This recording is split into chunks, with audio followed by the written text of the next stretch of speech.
আজকে আমি ঝাল ঝাল করে গরু মাংস রান্না করব।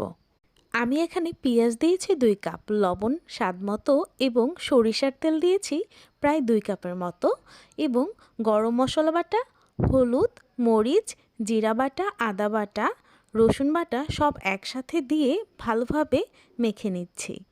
মাংস মাখানোর উপর ডিপেন্ড করে মাংসটা কত বেশি মজা হবে। তো আমি ভালোভাবে মেখে নিচ্ছি, যত বেশি মাখাবো তত বেশি কিন্তু মাংসের স্বাদটা চলে আসবে। আমি এখানে কোনো ইনস্ট্রুমেন্ট দিয়ে মাখাচ্ছি না, আমি হাত দিয়ে মাখাচ্ছি যাতে করে সবগুলো ভালোভাবে মিক্সড হয়। আমি এখানে কিছু গোটা রসুনও দিয়েছি। তো সম্পূর্ণটি ভালোভাবে মাখানোর পরে আমি মাংসটা আধা ঘন্টার জন্য রেখে দেব। মাংসের পিসগুলো কিন্তু আমি বড় বড় সাইজ করেছি। গরুর মাংসে সরিষার তেল দিলে কিন্তু মাংসের স্বাদটা কিন্তু অনেক বেশি টেস্টি হয়। আমি সবসময় সরিষার তেল দিয়ে রান্না করার চেষ্টা করি। যেহেতু আজকে মাংস কষা রান্না করছি, এই জন্য কিন্তু আমি এটা বেশি করে কষিয়ে নেব, এর মধ্যে আলাদা করে পানি দিব না। আজকের ভিডিও এই পর্যন্তই। ধন্যবাদ সবাইকে।